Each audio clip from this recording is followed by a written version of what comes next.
think about it, think about it. Maybe separate is better. Hello everyone, welcome back to my channel, and if this is your first time, you're very much welcome. If you're an OG on this channel, you would know when I started going on the streets to interview people of the Netherlands. And yeah, I was never this confident. Am I confident now? I don't think so, but at least I think I look confident.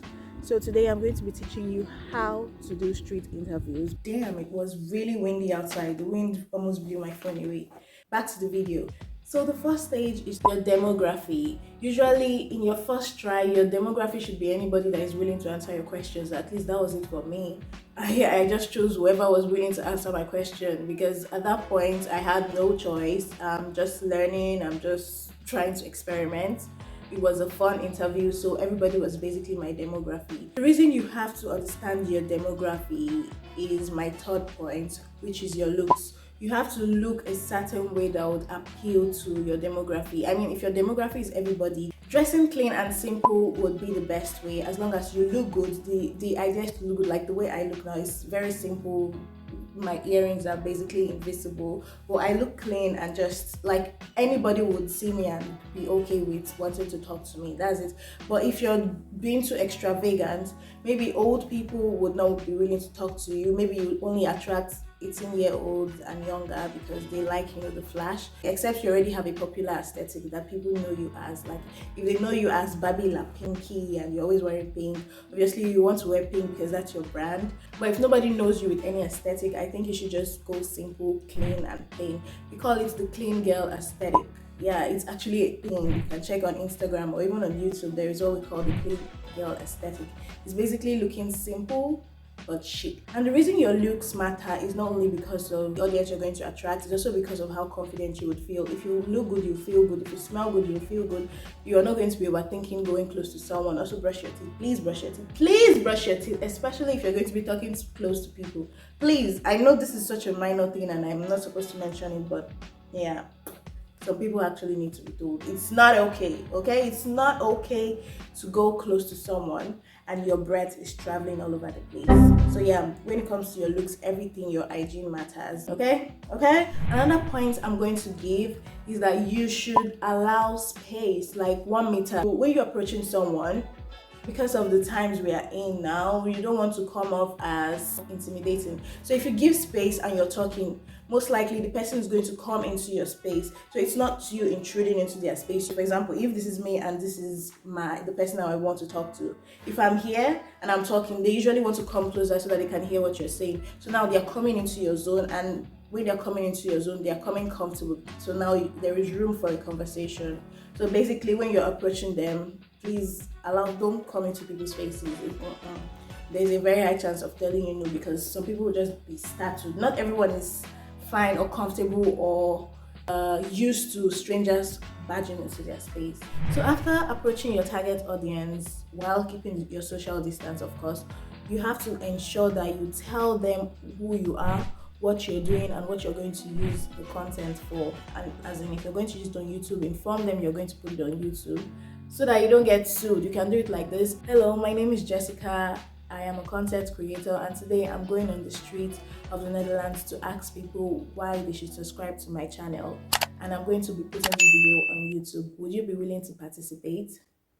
Simple and short. Now you've told them what the content is all about, you've told them what your name is and why you're asking them this question and what you're going to use the information for. So nobody's going to tell you in the future, because I've gotten so many requests telling me to take my video down because they did not consent to it, and I'm like, no, I informed you. And they're like, oh yeah, I was feeling pressure. Sometimes I actually take the videos down, and sometimes I'm like, you know what, I have the right to this because I asked you and you gave your consent. So it's better to ask for your consent and not just finesse the information out of them, because in the long run it might affect you, okay? Now, I don't usually do this on camera because you don't put the camera on their face while telling them what you're going to do or why you're going to act. It's uncomfortable. So you ask them first before you put the camera on their face. So the next stage now is to turn on your camera. Of course, you turn on your camera. I usually use my selfie stick because I usually go alone, which is actually the next point I would talk about. I'll tell you about why I go alone, and it's not really a compulsory step, but yeah. Back to the camera. If you're going alone, it's best you take something comfortable. Make sure you're taking a selfie stick. It's so unfortunate that my selfie stick is not here. Maybe I'll show you later. A selfie stick and a portable microphone like this. And if you don't have a microphone, you can just start. The most important thing is to start. Make sure what you're carrying is comfortable, because you're going to be carrying it and asking them the questions. And since you're the one doing everything, you want to ensure that you're comfortable while doing it. Your hand is not wobbly, okay? If you want to also use a tripod, I wouldn't advise that if you're alone, because now you have to do the settings and you have to ensure that you're in frame. But if you're with a selfie stick, it's just very fast. Nobody has time to wait for you to start setting up things. It's not, I mean, if you're going with someone, then they can help you do the settings. But if you're going alone, it's just best to take a selfie stick or a one pod and a flexible microphone, or no microphone if you don't have any, and just do your thing. Another thing about the camera is that I would advise you to stay in frame with them, because it's more comfortable. It feels like a conversation instead of an interrogation or an interview. It feels like a familiar environment. Let me give you a secret. Most of the people that I do personal videos with, I don't know them. I've never met them before. I probably would never meet them again in my life. But it looks like we've been friends for ages, because it doesn't feel like an interview. It feels like an interaction.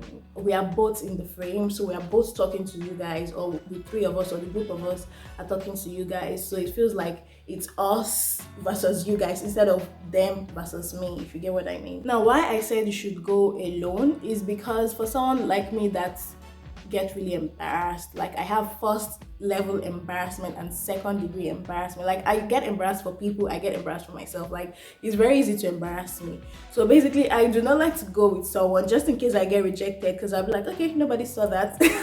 I don't want anybody to know that 100 people rejected me before 2 people accepted me. Okay, because whether you like it or not, you're going to face rejection, and I would rather just face it alone. But now that I'm used to it, I'm fine with rejection, because like I've gotten it a lot. Such is life, so I'm used to it now, so I can go with people, although I still haven't gone with anybody.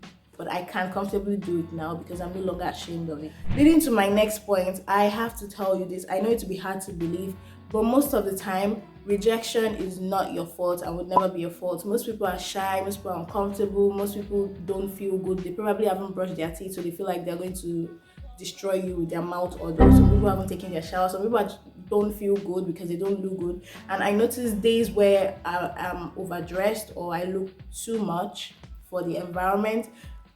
Some girls, mostly girls, would not like to do an interview with me because they feel like they're not matching the energy.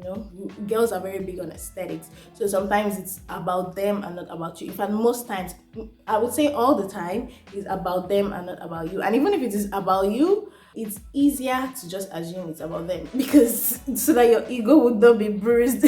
I'm sorry, it might be toxic, but it is what it is. Even if you feel like it's you, there's a problem. If it's something you cannot fix, just assume in your head, create a delusion that it's about them.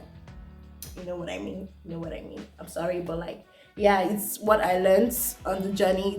It's what helped me, because if I keep thinking in my head that it's about me, then I'll not want to do the interview again. I'll be feeling discouraged. So yeah, just be delusional. That's the only space where you're allowed to be delusional. Just assume the rejection has absolutely nothing to do with you. Okay? So yeah, that's it for this video. Go now, my students, and make me proud on the streets. Okay? Tag me if you're watching this video and you are planning to do an interview. Please tag me when you do yours, so that I'll just feel like the proud teacher that I am. And it's okay if you fumble the first one. You just keep trying and trying. If you see one of my first interviews, I was shy as hell. My camera was shaking. I was all over the place. I was asking incomplete questions. Some of the questions I forgot to ask them, and then when they leave, I'm like, oh my god, I forgot to ask them this. It's okay. It's okay. You're learning on the job. Make sure you subscribe. I cannot give you this nuggets and you don't subscribe. That is being selfish. That is being terrible. And share this to anybody that would find it helpful. Maybe students, maybe I don't know, anybody you think would find this helpful. And you can also watch all the other interviews I've done, so you can learn a thing or two. So yeah, that's it for this video. Until I come your way next time, I remain your one and only Happy Jessie. Bye bye.